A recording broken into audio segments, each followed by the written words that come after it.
says write a complete equation for the acid hydrolysis. So adding water. Hydrolysis means the addition of water in the presence of acid.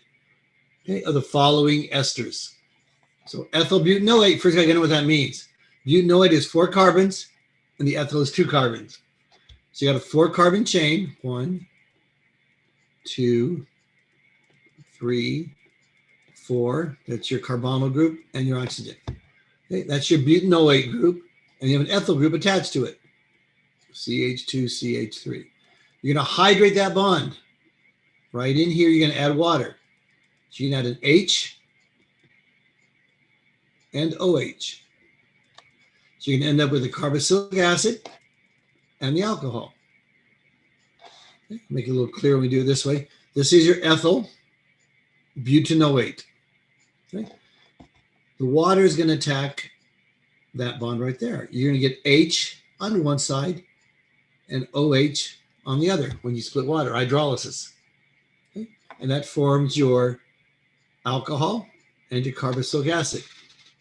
Okay. So ethyl butanoate undergoes hydrolysis in presence of an acid, H plus, and then heat, okay, to form butanoic acid and ethanol. So it's ethyl butanoate. There is your butanoic acid and your ethanol. Okay. A couple more examples. Acid hydrolysis of pentyl butanoate. Again, butanoate is 4 carbons attached to the carbonyl group. Pentyl is 5 carbons attached after the carbonyl group and the oxygen. So it's going to break apart. So once you know your structure, you can figure out what's going to happen. So butanoate, again, it's 4 carbons. We'll do it up here so I'm getting it the way we do it. CH3, CH2, CH2C, double bond O, bonded oxygen. Okay, and this is pentyl. This is 5 carbons. CH2, CH2, CH2, CH2, CH3. Okay. So you know you're going to attack this bond right here. Okay, that's where your stale part is going to come from. So you're going to get an H on one side, OH on the other. So you get your alcohol formed here, your carboxylic acid formed here. So it's going to form butanoic acid and pentanol, which is your alcohol. So that's what it looks like. That's what we drew. It's a little neater watching on the computer though. But this is 4 carbons. That's your butanoate. And this is your pentyl group. This is 5 carbons. You're going to add water in the presence of acid and heat, and the water is going to attack right there, giving H and OH as the water splits, hydrolysis, to form butanoic acid and pentanol. So pentyl butanoate goes to butanoic acid and pentanol. And this is the same reaction we do with our fatty acids and triglycerides. That's very important. We do the exact same thing in the body. Okay, just another, I think this is the last example of it. Butyl ethanoate. So again, remember working backwards organic chemistry, ethanoate is 2 carbons. So CH3, C double bond O, oxygen. That's your ethanoate. Okay. Butyl is 4 carbons. That's your attachment. CH2, CH2, CH2, CH3. Okay. And again, you're going to attack this bond right in between the oxygen and the butyl group. And you're going to get hydrogen on one side, OH on the other. You're going to break apart water, hydrolysis. Okay, you're lysing water. So you can get ethanoic acid and butanol. So here's your ethanoate, and here's your butyl group. And again, you're going to split water, and it's going to attack and break that bond right there to give you an H on one side, OH on the other. And you form ethanoic acid and butanol. Okay, so far so good. All right, perfect. All right, eicosanoids, prostaglandins, leukotrienes, and thromboxans. Now we're going to start breaking everything into organic chemistry and how this is going to work in the body. This is what you guys have been doing for many years. You're going into the medical field. Okay. So fatty acids that cannot be synthesized by the body are called essential fatty acids. Okay. So we talk about essential fatty acids.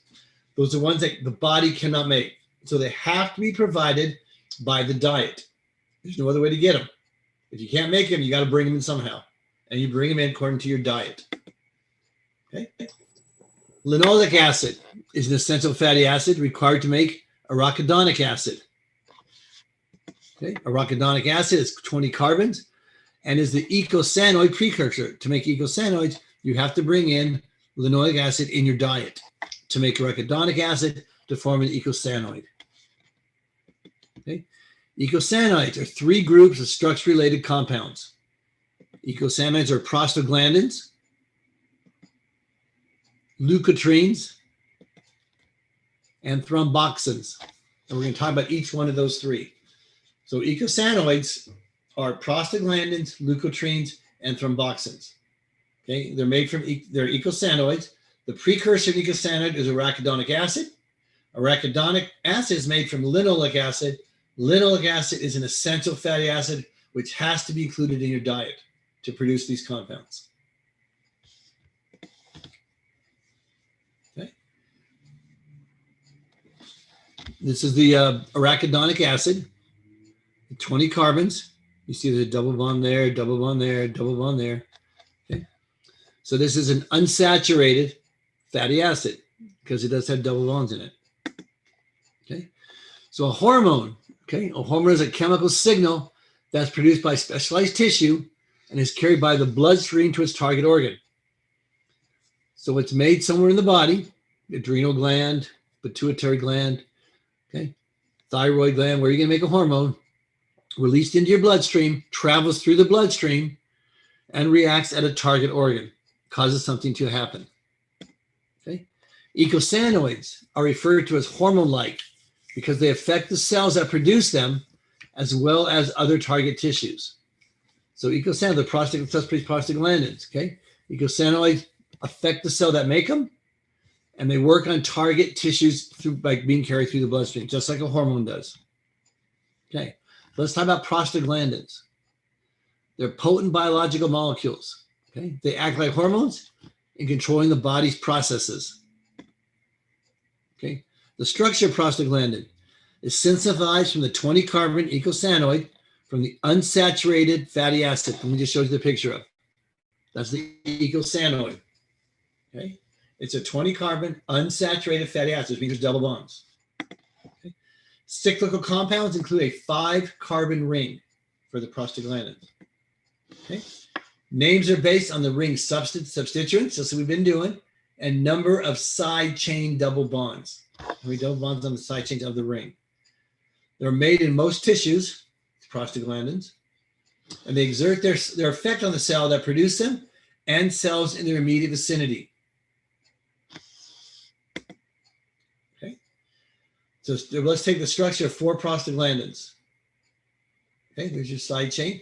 This is prostaglandin E1. This is your 5 carbon chain here.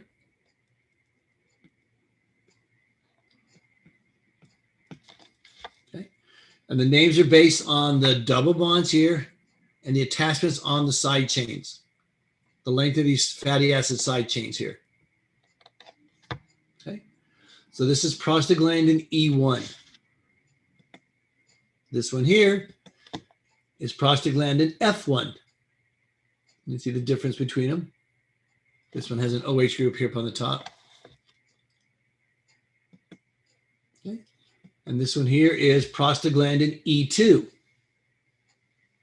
Okay. Subtle differences, but they all have this 5 carbon chain here. That's one of the similar structures of prostaglandins. And this one here is prostaglandin F2. So E1, E2, F1, F2. Okay. It's slightly different by their side chains that connect to them. Biologic process regarding eicosanoids. Eicosanoids make up your prostaglandins. What they do, prostaglandins and eicosanoids, they're involved in blood clotting. Thromboxane A2 stimulates constriction of blood vessels and platelet agglutination. So you have an injury, okay? It constricts the blood vessels in that area to prevent blood from flowing out of your body, and it starts to take platelets and the aggregation, and these platelets come together and stick together, so they form a scab. So they form a seal over the opening in your blood. That's thromboxane A2. Prostacyclin dilates your blood vessels and inhibits platelet aggregation. Remember, things in the body have to work. One has to go one way, has to go the other. You have to do it both ways, or you can't regulate it.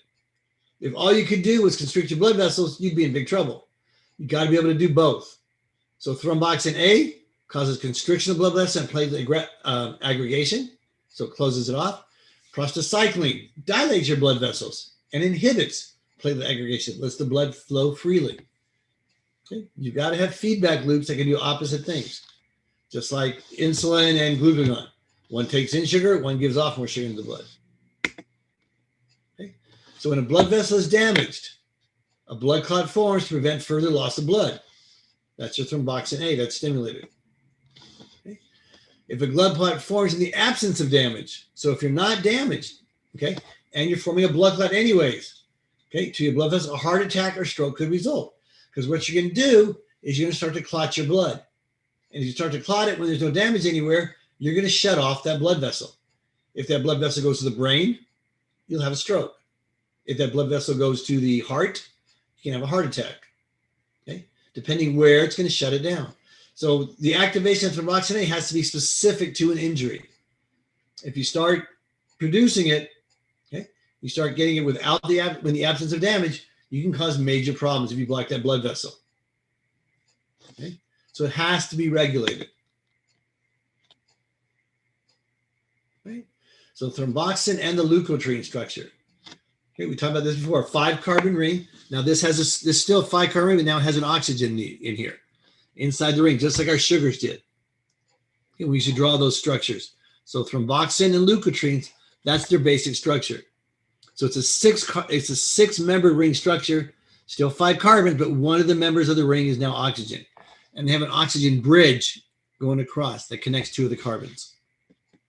Okay, that's thromboxane A2. This one here is leukotriene B4. Again, similar structures, except there's no connection between these 2 carbons. Okay, in the inflammatory response, okay, prostaglandins. So prostaglandins mediate the aspects of an inflammatory response. Okay, they control it. Okay, when tissue is damaged by injury, by burn, invasion by microorganisms, white blood cells are mobilized to the area to prevent further tissue damage. So when you get damage to or an injury to the tissue, white blood cells mobilize. Okay, they start to multiply. They start to make a higher percentage of your bloodstream, and they congregate and are drawn to the area where the tissue is damaged. Okay, they're drawn there by a chemical gradient.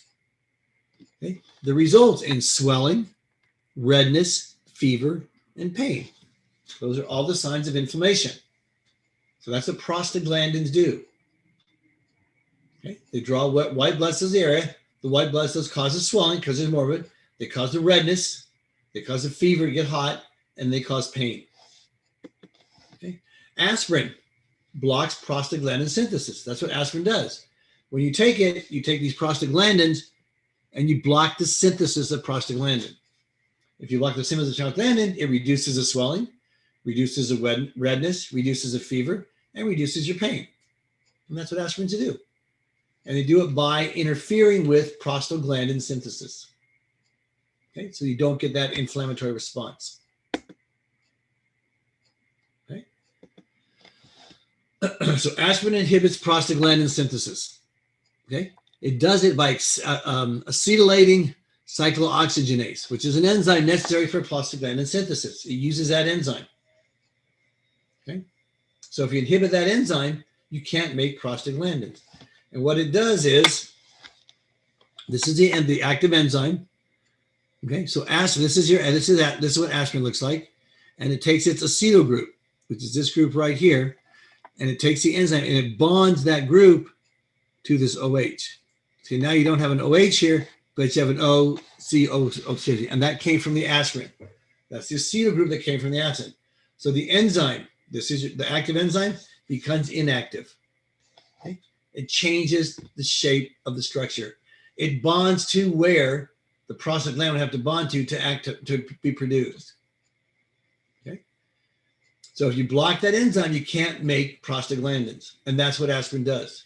It donates that acetyl group from its ring structure to the enzyme, and the enzyme is acetylating cyclooxygenase. So it blocks the enzyme basically by changing the structure and taking up the binding site to make prostaglandins. Okay. So the first two steps of prostaglandin synthesis is the release of arachidonic acid from the membrane and its conversion to PGH2 by the enzyme cyclooxygenase. Okay. Occurs in all tissues that can make prostaglandins.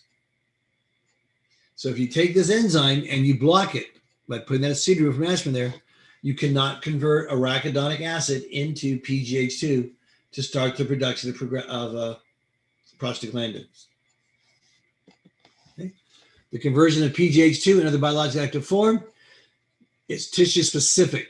So it's different in each tissue and requires appropriate enzymes, which are found only in certain tissues. Certain tissues can respond to inflammation, others cannot because of the enzymes found in them. So aspirin works by inhibiting the cyclooxygenase, okay, which catalyzes the first step in the pathway leading from arachidonic acid to prostaglandin H2. So that's how aspirin works. Aspirin takes its acetyl group, bonds to the active enzyme cyclooxygenase, and makes the enzyme inactive. So it cannot do the first step in prostaglandin synthesis, which is the conversion of the arachidonic acid into PGH2. Okay. So the acetyl group of aspirin becomes covalently bonded to the enzyme, making it inactive. Okay. It changes the binding site of the enzyme. Because the reaction catalyzed by cyclooxygenase occurs in all cells, aspirin effectively inhibits synthesis of all of the prostaglandins. That's why it reduces your fever, reduces the redness, reduces the swelling, and reduces the pain. Okay. In the reproductive system, okay, reproductive, you get the stimulation of smooth muscle by prostaglandin E2. Okay. That causes smooth muscle contractions in the reproductive system. Okay. An increase in the prostaglandin levels occurs just prior to the onset of labor. Okay. Prostaglandin causes muscle to contract, and that's what causes labor pains. That's what causes the muscle to contract for birth. Okay. So it's an increase in prostaglandin levels just prior to the onset of labor. Okay, so PGE2 has been used to induce second trimester abortions. Okay. If you introduce PGE2 before labor, you can trick the body into thinking it is labor and causes a contraction of muscle and causing the mother to abort the fetus. Okay, so this is one of the drugs used in second trimester abortions. Okay. Dysmenorrhea is painful menstruation. Okay, a lot of women suffer from that. Maybe the result of two prostaglandins causing that. Ibuprofen is used as a treatment. It inhibits prostaglandin synthesis, just like aspirin. Remember, prostaglandins cause the swelling, they cause the contractions, okay, during your menstrual cycle, okay, and it causes pain, redness, swelling, and all that, which is what you have during menstruation, okay? So ibuprofen, which has the same effect like aspirin, inhibits those prostaglandin synthesis, so you don't get those symptoms. Okay? You don't get the contractions and all the pain and the redness associated with it. Okay. Gastrointestinal tract. Prostaglandins inhibit gastric secretion, so they stop secretions in the stomach. Okay, so now think about what's going to happen here. So prostaglandins increase secretions of protective mucus. So what a prostaglandin does, it stops your stomach from secreting a whole bunch of acid, and it increases the secretion of the protective mucus. Now, if we block prostaglandins, we're not just blocking the prostaglandin at the infection site. Remember, prostaglandins occur in all cells. So when you take aspirin, you're blocking the prostaglandins across the board. So what you're going to do, you're going to stop the inhibition of gastric secretions, you're going to increase gastric secretions. And you're going to decrease the secretion of your protective mucus in the stomach. That's why aspirins cause ulcers. They aggravate gastric ulcers because they stop prostaglandins by reducing the fever, reducing the redness, reducing the swelling, reducing the pain, but they also affect the gastrointestinal tract. Okay, so if the prostaglandins are stopping the gastric secretions, you take those away, you're going to increase gastric pain. You're going to put more acid in your stomach. Okay, if the prostaglandins also treat a protective mucus, once you stop the prostaglandins with aspirin, you decrease that protective mucus. So you're setting your stomach up for ulcerations. Does that make sense? Got to remember, every medication has side effects. No matter what anybody says, there's no medication in the world that doesn't have a side effect. Okay, so prolonged use of drugs like aspirin can aggravate or cause stomach ulcers, just like we explained. It inhibits prostaglandin synthesis, and it causes increased gastric secretion because it's not inhibiting anymore, and decrease in the mucus layer that protects the stomach. So that's how aspirin also affects your gastrointestinal pattern by causing stomach aches or aggravating existing stomach ulcerations. Okay. You have inhibition of hormone-sensitive lipases also. Lipases break down fats. Okay. In the kidneys, prostaglandins dilate renal blood vessels. So they cause your blood in the kidney to expand. Okay. The greater blood flow to the kidney results in increased water and electrolyte excretion. Okay. So you're flowing more water through the kidney, more electrolytes are being eliminated by the volume of water increasing as it gets filtered. Okay. In the respiratory tract, okay, leukotrienes promote the constriction of bronchi associated with asthma.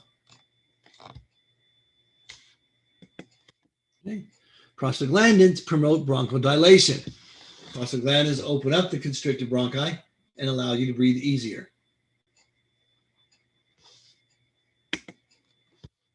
Okay. So this is an overview of the prostaglandin synthesis from arachidonic acid. Remember, that's formed from gluconic acid, which is an essential fatty acid. Okay. So from arachidonic acid, which is right here, okay, you form leukotrienes, which cause inflammation and bronchoconstriction. You form, with cyclooxygenase, you form your prostaglandins, PGH2, which forms PGI2, which causes vasodilation and antiplatelet aggregation, and TXA2, which causes vasoconstriction and platelet aggregation.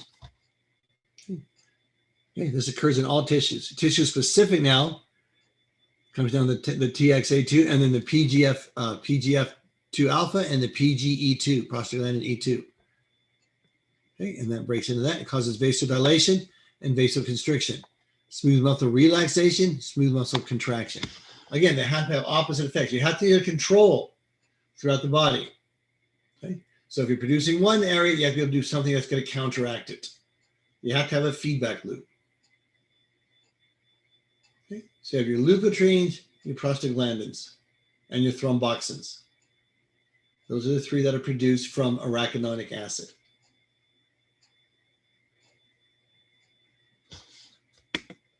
Okay. So in 2002, the American Heart Association issued dietary guidelines that we eat at least 2 servings of oily fish in our diet each week. Okay, because we need that alpha omega fatty acids. Among the fish recommended are salmon, albacore tuna, sardines, lake trout, and mackerel. Those are ones high in the oils that the body needs, that are essential fatty acids. Okay, fish contain high levels of the 2 omega-3 fatty acids. Okay. Okay, so this fish contains high levels of 2 omega-3 fatty acids, okay, called EPA, eicosapentaenoic acid, and DHA, dodeoxyhexanoic acid. Okay, so EPA and DHA are produced from omega-3 fatty acids. Okay, the third recommended a third omega fatty acid, alpha-linolenic acid. Okay, it's found in flaxseed, soybeans, and canola oil, as well as more made from these plants. Okay? So those are ones that they recommend you have in your diet. Okay? The name of the groups of the fatty acids relates to the position of the double bond nearest the terminal methyl group of the molecule. So the end of the fatty acid chain. Okay, so in these fatty acids we're talking about, it's the third carbon from the end, designated from omega, which is location of the double bond. Okay, so here's your linoleic acid. This is your EPA, and this is your DHA. Okay, now how we name these things, if you want to count, remember this is alpha. Alpha is the carbon when we start counting after the carbonyl group. Carbonyl group is number 1. Then you have alpha, beta, delta, gamma, epsilon, and so on, all the way down the alphabet. Okay, it's easier to start from the other end. Okay, in the Greek alphabet, alpha is the beginning, omega is the end. So when we look at our acids, we put omega, that's the symbol for omega, as the end. So from the end, it's 1, 2, 3 carbons. So the double bond is 3 carbons from the end. Okay, so these are called 3 alpha omega fatty acids, or omega-3 fatty acids, which means it's 3 carbons from the end. So alpha and omega, alpha is the beginning, omega is the end. So starting from the end, we go 3 in, and that's our double bond. That's what alpha omega means. Omega-3 fatty acids mean. Okay, same thing with EPA. Okay, it is a omega-3 fatty acid. The first double bond is at the third position from the end, from omega. Same with DHA, docosahexaenoic acid. Okay, it's 1 carbon, 2 carbons, 3 carbons. It's the double bond is 3 carbons from the end, so it's omega-3 fatty acid. Omega tells you start at the end. 3 says you move in 3 for your first double bond. So that's where omega-3 fatty acids get their name. Okay, so the reason of diet orientation, okay, research supports the idea that omega-3, now you know what that means. It means that the third carbon from the end, from the omega end, okay, has a double bond. It reduces the risk of cardiovascular disease by decreasing blood clot formation. Okay, decreases blood triglyceride levels and the growth of atherosclerotic plaque. So these omega-3 fatty acids do 3 things. They stop blood clot formation, reduce the risk of cardiovascular disease, a stroke, heart disease. Okay, they lower blood triglyceride levels, which are fats that accumulate in your blood. Okay, and they decrease the growth of atherosclerotic plaque, which is adherences to the wall of the blood vessel that decrease the flow through the blood vessel. Okay, because of these effects, arterial health improved and blood pressure decreased, as did the risk of sudden death and heart arrhythmias. Why would blood pressure decrease?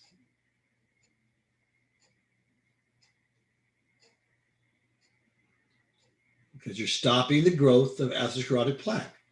That's a coating that coats your blood vessels and constricts the diameter and makes them smaller. So if your blood flows through a smaller pipe, the pressure has to be greater. You put more force on it. So if you stop that from forming, okay, you get rid of the blood triglycerides, you stop blood from clotting inside your vessels, blood's going to flow easier, larger vessel, blood pressure decreases, heart health increases. So omega-3 fatty acids are extremely important for your health of your heart in your bloodstream. In some cases, renal effect can be understood. For instance, EPA, okay, is a precursor for the synthesis of prostacyclin. Okay, prostacyclin inhibits clumping of platelets and reduces clot formation. It's one of the effects of omega-3 fatty acids. Remember, it inhibits the clumping of the platelets together and reduces clot formation. Okay, DHA is one of the major fatty acids in the phospholipids of sperm and brain cells, as well as in the retina. So it's beneficial for the sperm, for the brain, and for your vision. Helps on all those levels. It also reduces triglyceride levels, like we said. Okay, it drops blood triglyceride levels. Okay, they don't know why it does it, but it does it when they do the research. They find that in the test studies. Okay. Linoleic acid is an essential fatty acid. That's the one where arachidonic acid is made from, and the prostaglandins, thromboxans come from those. So you have to bring in linolenic acid into your diet. Your body can't make it any other way. Okay. Although it too seems to reduce the incidence of cardiovascular disease, it's not clear whether it acts alone or because it's the precursor to DHA and EPA. It might have its own effects on it. It might have some effects on its own, but it does cause the development or the synthesis of DHA and EPA. And it's needed for those omega-3 fatty acids. Just remember, omega-3 means go to the end of the carbon chain now, not the beginning, not like we used to count from. Go to the highest number, because alpha's the end, omega's the end, alpha's the beginning. So go to the end, go back 3. And that's where your first double bond is. That's omega-3 fatty acids. Linoleic acid is also an essential fatty acid required for the synthesis of arachidonic acid. Arachidonic acid, precursor of prostaglandins, thromboxans, okay, that are needed. Okay. These two fatty acids are termed omega-6 fatty acids. Okay. Now you know what that is now too, because you know how we're counting. Omega-6 fatty acids are, you go to the end and you count back 6 carbons. And that's where the first double bond is. Okay. So these two fatty acids are termed omega-6 fatty acids because the first double bond in the molecule is 6 carbon atoms from the methyl end of the molecule, from the omega end. So it's an omega-6 fatty acid. Okay. So linoleic acid and arachidonic acid are omega-6 fatty acids, they're not omega-3. So here's your omega group. This is at the end. Okay, this is your alpha. This is omega. So alpha is the beginning of the Greek alphabet. Omega is the end of the Greek alphabet. That's what they call the alpha and omega. So you go back 6 carbons. 1, 2, 3, 4, 5, 6 carbons. There's your first double bond. 1, 2, 3, 4, 5, 6 carbons. There's your first double bond. Okay, so those are omega-6 fatty acids, which are also extremely important in your diet. Okay, omega-3 fatty acids are the precursor of prostaglandins that exhibit your anti-inflammatory effects. The omega-6 fatty acids are precursors of prostaglandins that have inflammatory effects. Okay, again, you have to have both systems working. So remember, omega-3, okay, causes anti-inflammatory effects. Omega-6 causes inflammatory effects through the different prostaglandins they produce or synthesize. So this is people do research that omega-6 fatty acids on diet should not exceed 4 to 5 times the amount of omega-3 fatty acids. So now you have a ratio. Okay.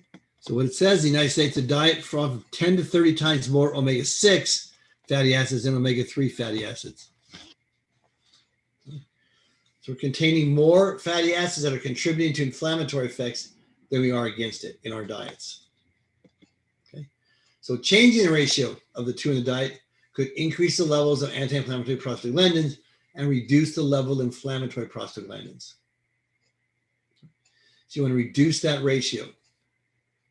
Okay. You do not want to exceed 4 times the amount of omega-3s with your omega-6s.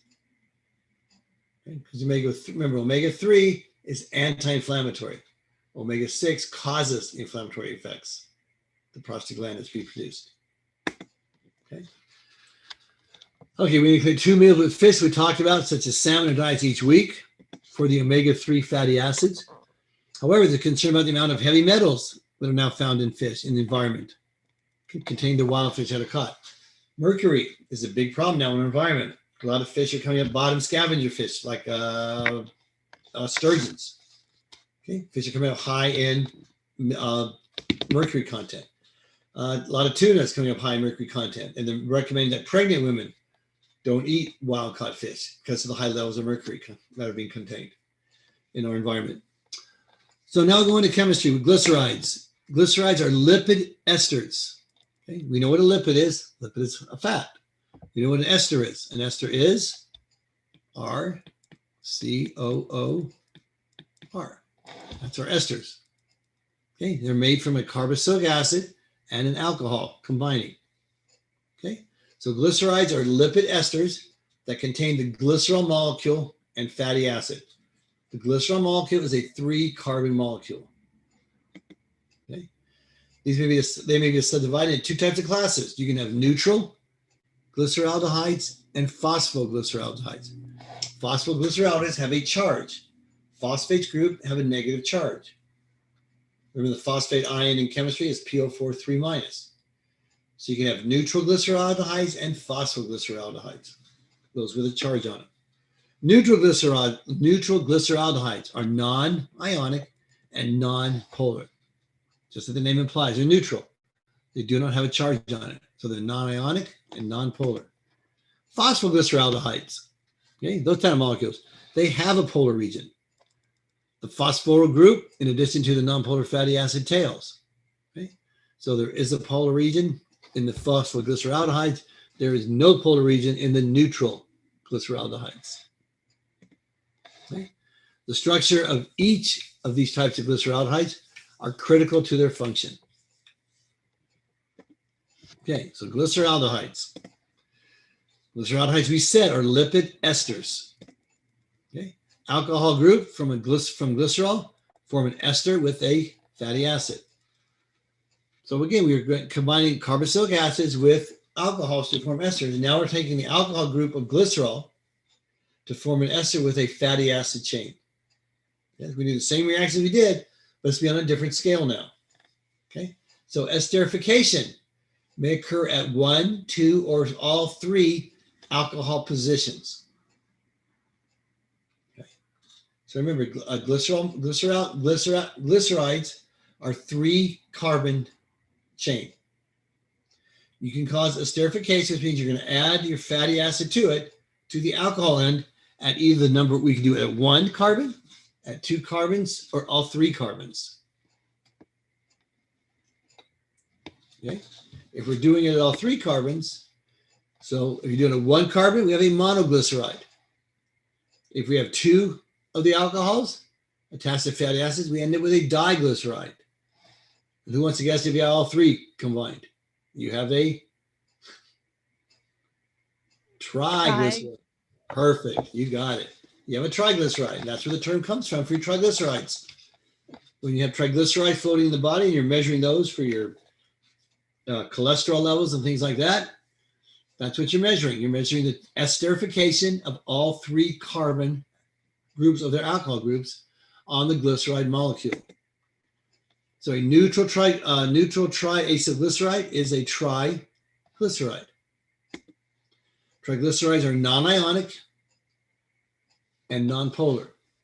They don't have phosphate groups on them.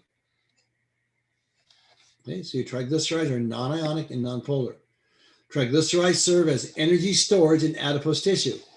When you eat food and you don't use up that energy that the food provides, you store it somewhere for later use. Okay, that energy is used to create triglycerides. Those long-chain fatty acids store in glycerol molecules, and they link to it, and they're stored as energy for later on. And these are what forms in your adipose cells, which are your fat cells, because these are fatty acids being stored. Okay, so these are stored in adipose cells, and they're for energy storage. That's what your triglycerides do. So write a general equation for the esterification of glycerol and 1 fatty acid molecule. So if I have 1 fatty acid, it's going to be mono esterification or a monoglyceride. Okay, so this is glycerol. This is what glycerol is here. It's 3 carbons and 3 OH groups attached to it. Okay, this is glycerol. Okay. This is your fatty acid. Your R group can be, arachidonic acid is 20, hexadecanoic acid is 16, linoleic acid is not as, I think it's 20 also, stearic acid is 19. Okay, so it depends on what this group is here. This is your R group. Now we're going to do the same reaction we just got done. We started class today. We're going to do the reverse now. We're going to remove water. We're going to move an OH. You get a different color here. We're going to move an OH group. We can do it from the top, yeah. An OH and an H. And that's going to form your water. Okay? So now you're going to bond this oxygen to that carbon. And so there's your group right there. So you're combining, all you're doing is the stuff we've done before. This is nothing new. We're just adding a different structure. Basically 3 carbons in a chain rather than 1 carbon. Okay, so all we're doing is taking an alcohol, which is your OH group, carboxylic acid, in this case it's a fatty acid because it's got a long hydrocarbon chain, and we're removing water to form an ester. That's what we've done before. Okay, and this is a monoglyceride. One of the OH groups has a fatty acid attached to it. Here's your fatty acid.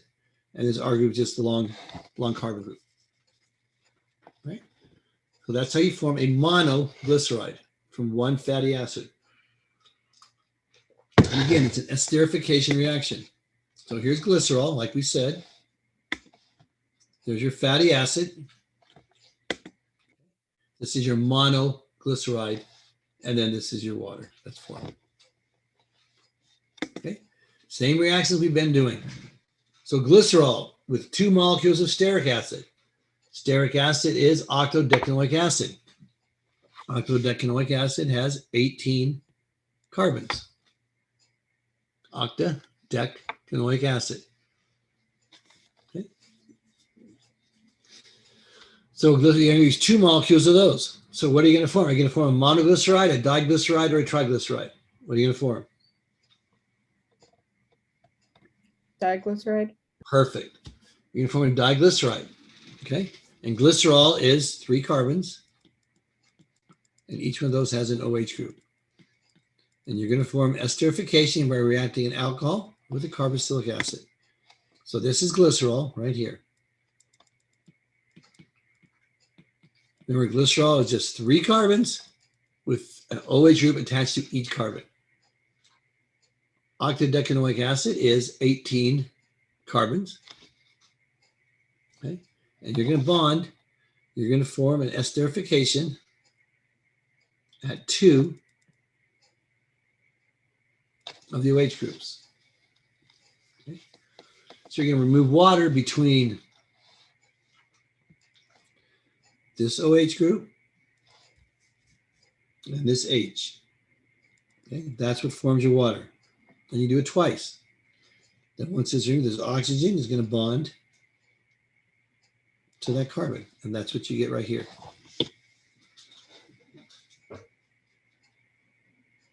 Okay. So that's glycerol reacting with 2 molecules of stearic acid to form a diglyceride and 2 molecules of water. Okay. Glycerol with 1 molecule of myristic acid, which is tetradecanoic acid. Okay. So 14 carbons.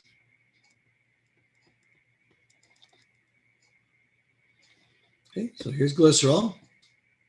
3 carbons, 3 OH groups. Myristic acid. Again, you're going to eliminate water, OH and H. And these carbons are attached to that oxygen. Okay? And you form your water. And you form a monoglyceride. Just one of the OHs is esterified. Again, it's the exact same reaction we've been doing. And we break these apart for energy, we're going to do our hydrolysis reaction like we've done before. We're going to put water in between these and go the reverse direction and form a carboxylic acid or a fatty acid now and regenerate glycerol, the alcohol. Okay. Again, it's the same reaction we've been doing. Using condensed structure formulas, draw the mono, di, and triglyceride that result from the esterification of glycerol with each of the following fatty acids. Oleic acid, 6,9-octodecanoic acid. All right, so you're going to have glycerol. We'll go back and draw this. Let me put it up here in the corner so it doesn't interfere with too much of it. We're going to have glycerol. Remember, glycerol has 3 OH groups. So let's do the mono one first. So mono would have, I'll have to erase these so you can see that when I have it. 3 carbons, glycerol.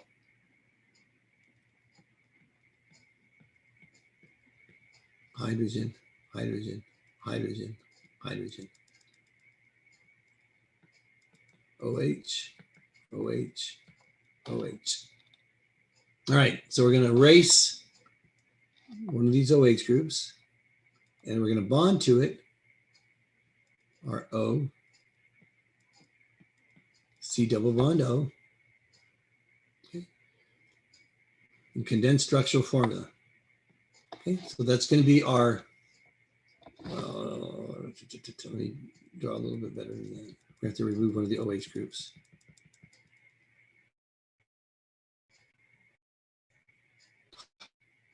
Too far. OH, OH, hydrogen, hydrogen, hydrogen, hydrogen, hydrogen. All right. So now we're going to go into esterification reaction, right? So we have the alcohol. It's going to bind with the carboxylic acid, and it's going to form our ester. O, C double bond O. Okay. And this is going to be CH2, and it's going to be cis-9 octadecanoic acid. So this is number 1 right here. Then we're going to have 8 more. That's going to put us at 9, right? Or 7 more, because we want to be at 8. Hold on. CH2, 7. That'll give us 8. The 9th carbon has a double bond. It's be in the cis position. CH. So that's 9 and 10. And then you have CH2. So what do we have here? 1, 8, 9, 10, 17, 18, CH3. Cross all out. Okay. So that's the mono triglyceride, monoglyceride formed from oleic acid, okay, and glycerol. That's what you should be able to draw. Okay, this is an esterification reaction where we form this bond, right? All we've done is removed water from an alcohol and a carboxylic acid. Same reaction we've been doing all the time before. Okay, so we form that new bond, and this is a monoglyceride. If it was to form the diglyceride, we draw another line across. From the triglyceride, we do the 3rd line across. So we get rid of these, and we will bring it out on the computer, which is a lot neater, I should say.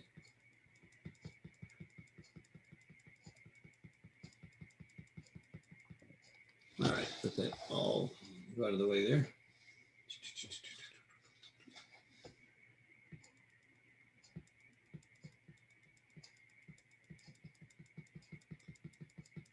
All right. Okay, so oleic acid, this is the monoglyceride. Remember, it's 18. So here's glycerol. Now this has become your ester. That's your ester bond. Your alcohol and carboxylic acid link. Okay, and it has 18 carbons. And at number 9, there was a double bond in the cis position. So this is a number 1 carbon. This is 7. That gives you 8 carbons. So that makes this carbon number 9. This carbon becomes number 10, 17. This carbon becomes number 18. So 18 carbon atoms with a double bond of the number 9 position. And this is the monoglyceride. Okay. The diglyceride, we're going to esterification. We're going to cause esterification of another OH group. We're just going to take that same fatty acid chain and bond it to another alcohol, another section coming off of it. Okay, this is the diglyceride of oleic acid. When you combine 2 oleic acid groups to glycerol, that's the same function again. And if it was a triglyceride, this OH group is now going to become esterified. Okay? So now you get 3 fatty acid chains that have undergone esterification reactions to produce a triglyceride.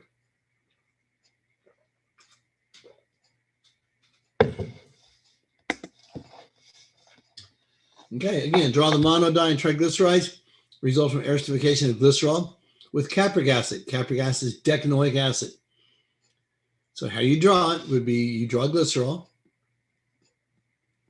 Now let's do monoglyceride, which means one attachment. It's going to have the O, C double bond carbonyl group, and then you'd have your carbons here. So how many CH2 groups are we going to have? This has no double bonds. There's no cis, no trans. There's no, it's a AN ending, so it's single bonds.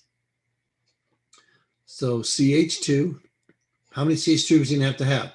Because you have one carbon here, and you're going to have one carbon on the end, CH3. So that you have to have 8, 10 total. So this has to be 8. And most of the acids, most of the fatty acids we deal with are going to be even numbers. I don't know any that are odd numbers. Doesn't mean there aren't, I just don't know any. So most of those are going to be even numbers. I'm trying to think why that's odd, I can't. Okay, so this is a monoglyceride. One of the carbons has that, and it's going to be your carbonyl carbon, which is number 1, CH3 group has 2, and then you have 8 in between.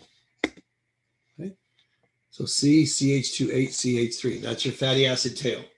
That's capric acid as a monoglyceride. Now, if 2 molecules of capric acid undergo esterification, then you have a diglyceride. Okay. If 3 molecules of capric acid undergo esterification, you have a triglyceride, where every one of those oxygens, every one of those alcohol groups has reacted with a fatty acid to produce an ester. It's all the same reactions we've been talking about. Exact same thing.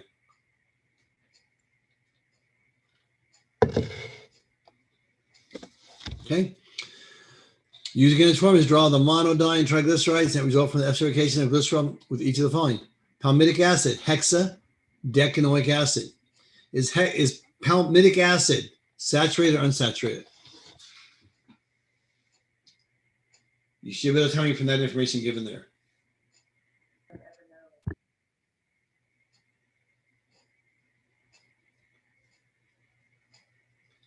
Got a 50-50 chance. It's either saturated or unsaturated. It has to be saturated because AN means, we learned that the first day of organic chemistry. ANE is single bonds. ENE is double bonds. YNE is triple bond.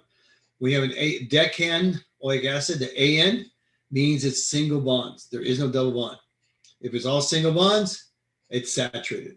The only way a fatty acid can be unsaturated is if there's a double bond, which means there's not as many hydrogens as possibly could be. If they're all single bonds, it has to be saturated. So palmitic acid is a saturated fatty acid. So you would draw. By now, you should all be able to draw this by now because it's the same thing we've been doing. Glycerol is 3 carbons. Put hydrogens.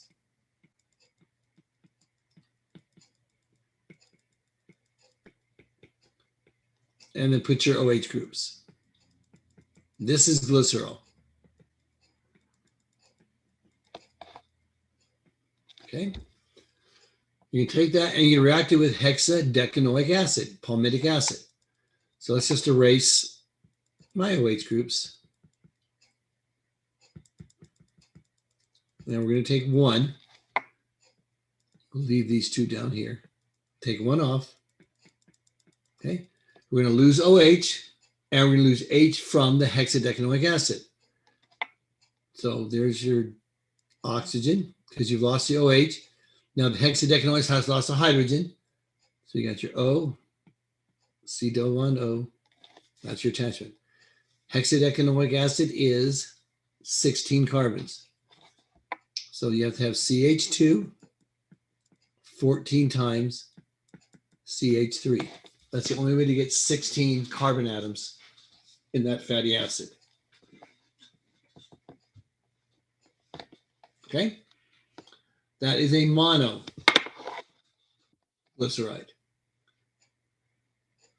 And then remove this and put that same chain down here. It's a diglyceride. Remove this, put that same chain down there, is a triglyceride. And that's how they're formed, by esterification reactions. And we can all draw those out. So this is palmitic acid monoglyceride. One of the OH groups has been replaced with esterification reaction. You've taken an alcohol and a carboxylic acid to form an ester.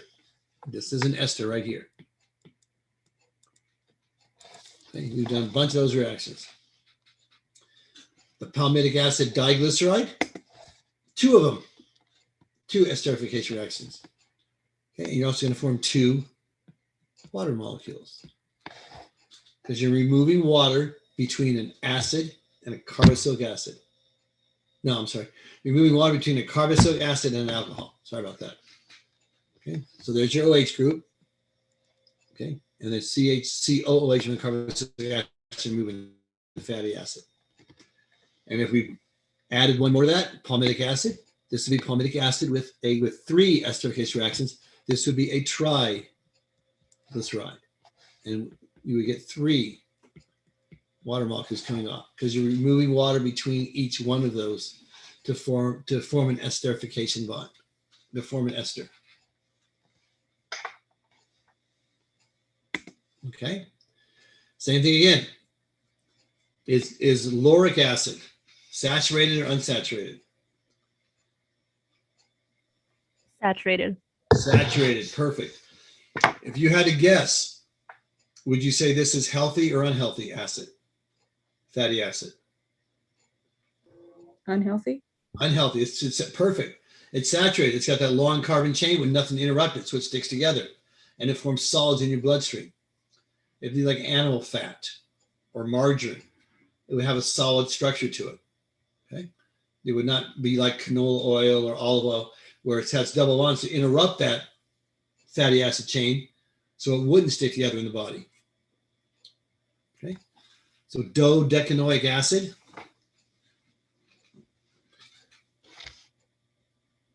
I think that's 12 carbons, if I'm not mistaken. Okay, so then you got your glycerol, your hydrogens, and your three OH groups.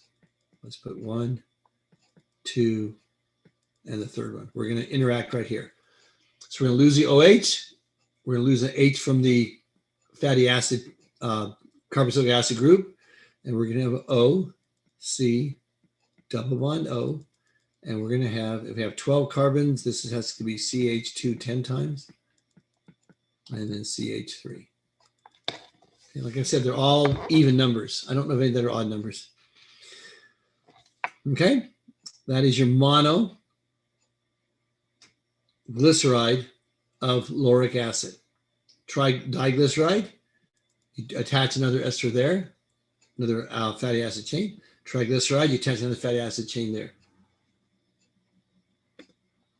Okay, so it has 12 carbons, dodecanoic acid. This is your monoglyceride. One of the OH groups has reacted with the fatty acid or carboxylic acid end of the fatty acid to produce an ester bond. Okay, disaccharide, you're going to react and esterify that alcohol group. Triglyceride, you do the same thing for lauric acid. You have three attachments on your glycerol molecule, and that forms your triglyceride. That's how fats are stored in the body. Okay. Although monoglycerides and triglycerides are present in nature, the most important neutral glyceride are your triglycerides. That's the major component of your fat cells. That's what makes a fat in the body, is your triglycerides. And those are neutral glycerides. They have no charge. They're nonpolar. Okay? They form fat clumps. Triglycerides consist of a glycerol backbone joined to three fatty acid units through ester bonds. That's what we've been doing. Okay? So a triglyceride is your glycerol, which is your 3-carbon backbone, and it's joined to 3 fatty acid units through an ester bond. Okay? Because there are no plus and minus charge, remember this we said it's nonpolar or neutral neutral glycerides. Okay, they're called neutral glycerides. There is no positive or negative charge. They're non-ionic and they're nonpolar. Okay, so these long molecules readily stack with one another and constitute the majority of lipids stored in the body's fat cells. Right? That's how they stack together and form fats. So this is the basic summary of what we've been doing. Okay? We took glycerol, which has 3 OH groups. Each one of these OH groups can undergo an esterification with an acid. Acid and an alcohol form an ester, and that's what it forms. When it forms one of the OH groups, it's a monoglyceride. When it forms 2 of the OH groups, it's a diglyceride. When it forms 3 of the OH groups, it's a triglyceride. Triglycerides are the one found in the human body. We don't have monoglycerides or diglycerides. Our body is stored as triglyceride. Body is very efficient at storing fat. We're good at it. Okay? So we form triglycerides and 3 water molecules release, 1 for each esterification reaction, because we're removing water between the carboxylic acid and the alcohol. We're removing water for each one of those. Principal function of triglycerides in biochemical systems is to store energy in the form of fat.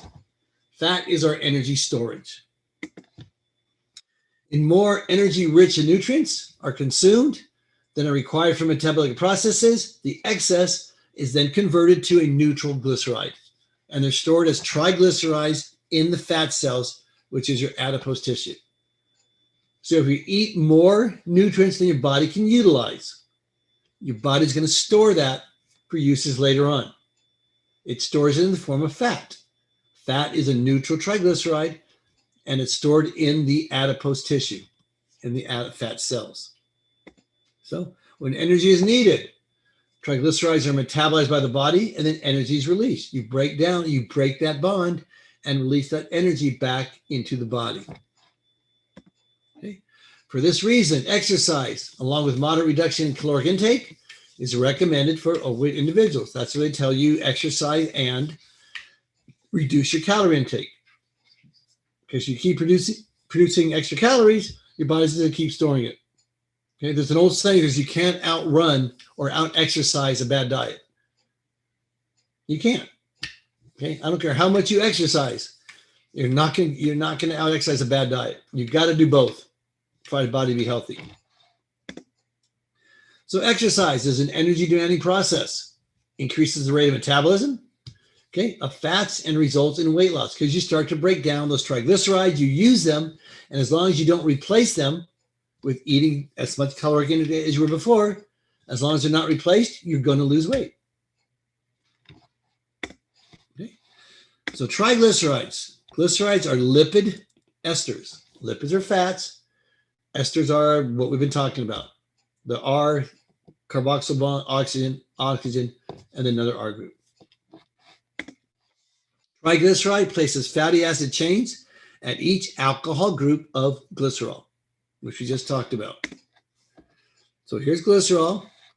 These were the 3 alcohol groups, and every alcohol group, it is replaced by a fatty acid chain, okay, with an ester bond. So these are basically lipid esters, and they're neutral glycerides, referred to as triglycerides. This is the glycerol portion. These are the fatty acid chains. And the fatty acid chains differ depending on what fatty acid was being taken in the body or synthesized. So chemical properties. Triglycerides have typical ester and alkene chemical properties. It composed of these 2 groups. Okay. So saponification, we talked about that last time, replaces hydrogen with the salt from a strong base. So we take our fatty acid, okay, and a strong base, we put sodium hydroxide in there. That's a strong base. Okay, it takes this H off to form water, and we end up with our carboxylic acid salt. And if it's sodium or potassium or calcium, whatever the salt is, okay, that's saponification. So we've taken a fatty acid, which is non-soluble, and we turn it into a water-soluble salt. Okay. So hydrolysis produces a fatty acid in glycerol. It's the reverse of the formation. It just goes backwards. Hydrolysis adds water back into it and forms it back again. Hydrogen, so you've gone from the salt, then back to the fatty acid, okay, by adding the hydrogen back onto it. Hydrogenation saturates your double bonds, adds hydrogen across the double bond. These are reactions we've done before, all three of these. To form triglycerides, we use esterification. Basically, an alcohol and a carboxylic acid dehydrate. We get rid of water between them, and we form the triglycerides. All right, reactions are identical to those studied in carboxylic acid. So do the same reactions we've done already, except now we're just putting a long chain on it and calling it a fatty acid instead of a carboxylic acid. But it's the same principle we've been doing. Okay, so triglycerides. Okay, can form glycerol and fatty acids by adding water in between the ester bond. So we have the triglyceride formed, and the reverse of how we form them, we took water out, we dehydrated it, right? Now we can put water back in, and we can reform our glycerol, which is an alcohol, and our fatty acid. That's one major reaction. We can put them in a basic situation or basic environment. And again, we're going to form the glycerol, and the fatty acid has become a salt now. Because remember, the OH pulls the H off the fatty acid. The minus attracts the metal that was part of the base. And now you have a fatty acid salt with its sodium ethanoate, calcium ethanoate, whatever it is, whatever the metal is. And we can add hydrogen across any of the double bonds inside the triglyceride, that fatty acid chain. If there's a double bond there, we can add hydrogen across it, and we can saturate the triglyceride by decreasing or getting rid of the multiple double bonds. And we do that with the presence of nickel as a catalyst and adding hydrogen to it. Those are the three basic triglyceride reactions. Okay, so fats and oils, triglycerides or triacylglycerols. Okay, fats are a combination of glycerol and fatty acids. Okay, so fats mainly come from animals, unless from fish and are solids at room temperature. So most animals except fish have omega-3 fatty acids. So your fats of the triglycerides mainly come from animals and animal products. And they're solids at room temperature because animal fats are usually saturated, which means the fatty acid long chains stick together and they form a solid. So fats are mainly solids at room temperature that come from animals. Oils mainly come from plants and are liquids at room temperature. So fats are saturated. Fatty acids, plants are unsaturated fatty acids. That's the difference. That's why they say a plant-based diet is healthier than an animal-based diet. Because your fatty acids are healthier. They're unsaturated. They're not going to cause arteriosclerosis. They're not going to cause hardening of the arteries. They're not going to cause blood clotting, things like that. That's the main difference between fats and oils. Fats are solid.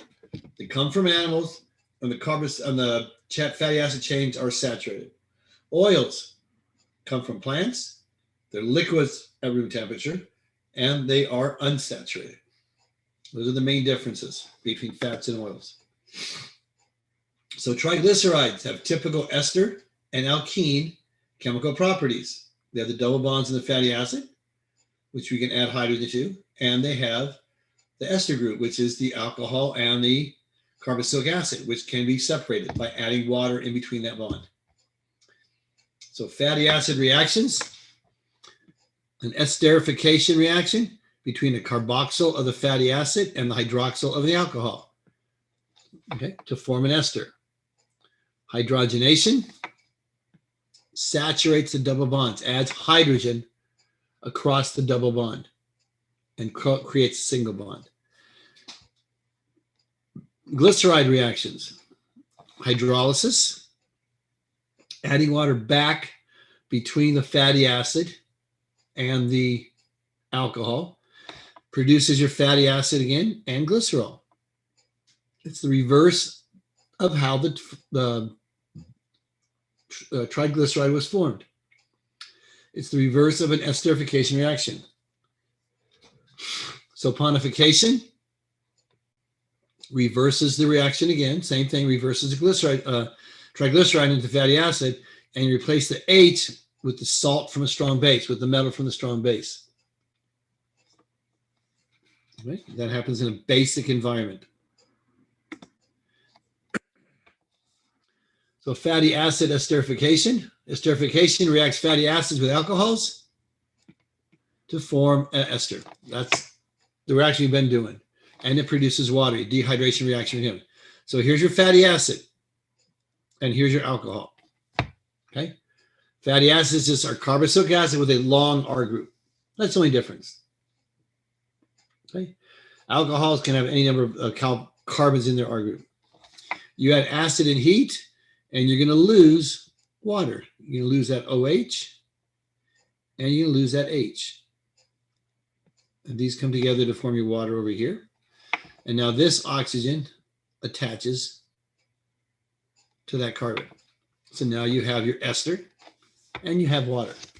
That's your reaction. Same we've been doing the whole time. So fatty acid and alcohol, which is glycerol, okay, combine to form your ester and water.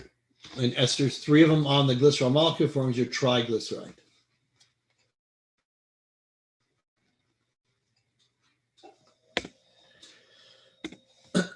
Reaction of the double bond. The double bond inside the fatty acid chain, the long chain hydrocarbon. Hydrogenation, adding hydrogen is an addition reaction. You add it across the double bond. You have to have an unsaturated fatty acid for this to occur. Because you have to have a double bond. If there's a double bond, you can't have hydrogenation because there's no double bond for it to attack. So you have an unsaturated fatty acid converted to a saturated fatty acid. And we do that all the time with oils and stuff to make margarine, to make butter. We can make stuff that was originally healthy and make it unhealthy because people like to have solid taste. They don't like the oils or everything else. They like butter. They like fat. They like to have that solid taste in their mouth. Okay, so we make things solid from our liquid forms by saturating them. Hydrogenation is used in the food industry all the time. Okay. So here's our long chain carboxylic fatty acid, and we have 2 double bonds. So we can have hydrogen can attack there, and it can attack there. Okay. And that's hydrogenation. And if there's 2 double bonds, it takes 2 hydrogen molecules to completely saturate that molecule. And hydrogen in the presence of nickel is a catalyst, and it's going to form a saturated hydrocarbon. This is octadecanoic acid. Is what it's going to form, 18 carbons. Right? So just remember, hydrogen has to have a double bond to attack. And it's going to take it from a liquid form, which is an unsaturated fat, to a solid form, which is like animal fat, which is saturated. Okay? So write an equation, represent the hydrogenation of oleic acid, which is cis-9-octadecanoic acid, and write the IUPAC names of each of the organic reactants and products. Okay, so hydrogenation means you're adding hydrogen. Okay, how many double bonds are in oleic acid?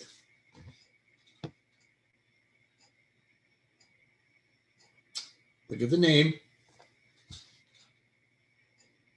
Okay. It's an EN ending, which means a double bond. If there was more than one, it would say di for 2. It would say tri for 3. And you get a number out here. Remember, every double bond has to have a number. So you know there's 1 double bond in oleic acid by looking at the IUPAC name. So you're only going to need 1 molecule of hydrogen to saturate that completely. So octadecanoic acid, if we write it out, let's write out the structure here. It's how many carbons we have? So CH3, CH2, and we had our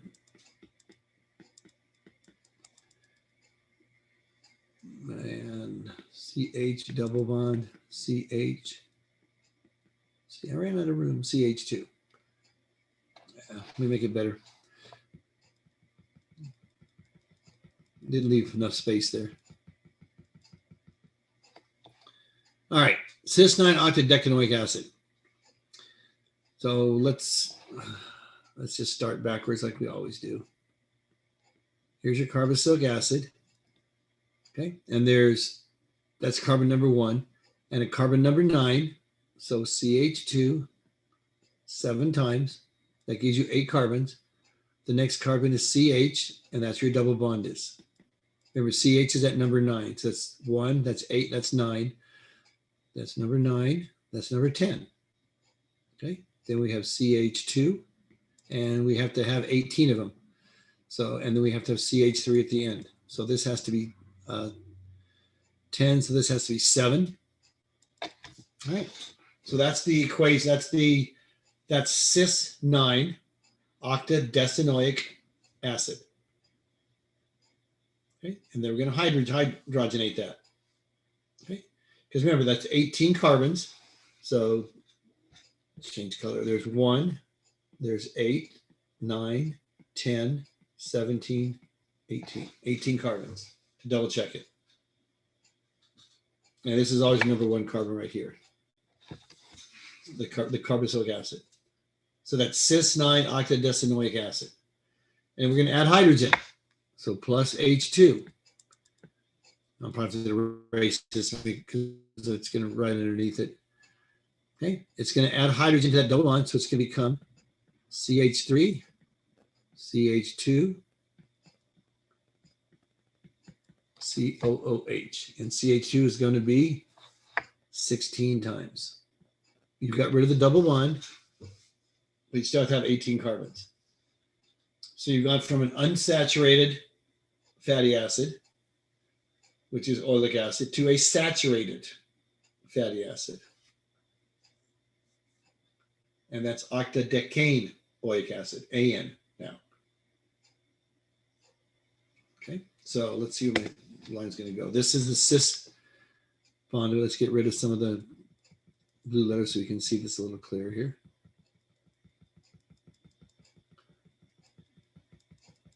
Okay. So we're starting from the carbonyl end, where the carbonyl carbon is. And let this catch up here, erase some of that.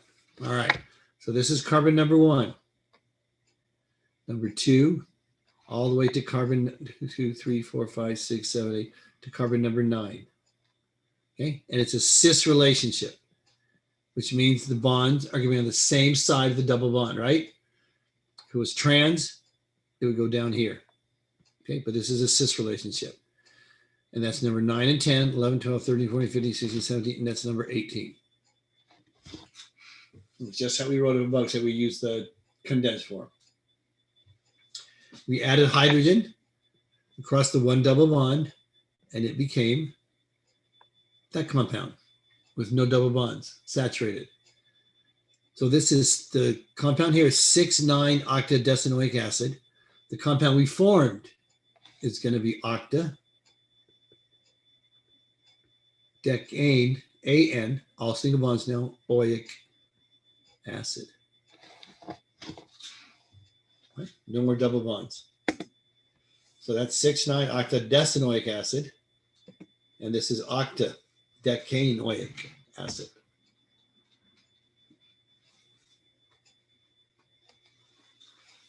Okay. Balanced equation for the hydrogenation of cis-9 hexadecanoic acid. Okay. So you're going to have,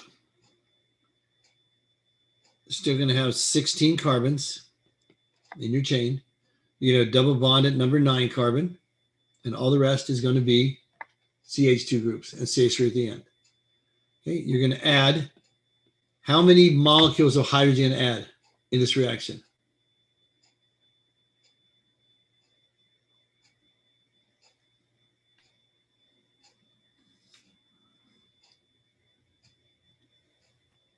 One. Perfect. You can add one hydrogen because you only have one double bond. And it's going to form hexadecanoic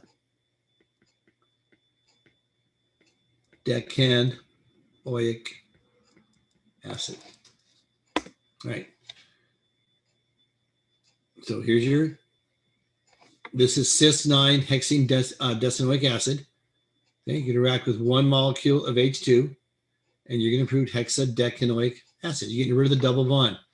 And again, you count your carbon, make sure you're right. So there's 1, and there's 7 there, there's 8. So this is carbon number 9. Because there's 7 carbons in between them. Okay, that gives you number 9, which is where your double bond is. This gives you 10 carbons, and there's 5 more here and 6 more here. That's 5 more, and then 1 is 16. And hexadecanoic acid has 16 carbon atoms. Okay, so that was hexadecanoic acid. Write the balance equation for the hydrogenation of arachidonic acid. All cis 5, 8, 11, 14 ecosatrotenoic acid. Okay, so how many hydrogens are you going to need now? How many hydrogen molecules? 4. Perfect. You're going to need 4 because you have 4 double bonds. So you have to have 4 hydrogen molecules to react there. Okay. So here's your bonds. You're at number 5. So there's 1. That's 4. That's 5. There's 8. There's 11. And that's number 14. So 15, 19, 20 carbons. So arachidonic acid is a 20 carbon. That's ecosaten. Tetra means 4. Tetra. Ene. Okay. So ecosat means 20. Tetra means 4. En double bonds, oic acid. Right? So you can have a hydrogen here, a hydrogen here, a hydrogen here, and a hydrogen here to attack those double bonds and open them up to produce anoic acid. Okay, so it takes 4 hydrogens to do that. That way you saturate, you get rid of every double bond, and the molecule is now saturated. Okay, linolenic acid. All cis 9, 12, and 15, octadecatriene oic acid.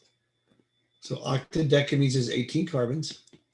Triene means there's 3 double bonds. So you're going to need 3 molecules of hydrogen, 1 for each double bond. Okay, if you want to write this out, then we'll show it on the computer. You know, always just go backwards. This is easier. Okay, so there's your oic acid. And we have 18 carbons. And at number 9, so we could put CH2 here and 7 times. And then so that's CH, that's the number 9 carbon. There's a double bond. That's number 9, number 10. That was 1, 8, 9. Okay. So far, so good. That's our first double bond, number 9. Then number 12. Then we have a CH2. That's our 11th. And then we have a CH. That's our number 12 carbon. And another double bond. Okay, so that's 12 and 13. Okay, then at 15. So we have another CH2 and another CH. Double bond, CH. That's at 15. 16, and we have to have 2 more carbons. CH2, CH3 for the end. And that's how you write out the IUPAC of the fatty acid.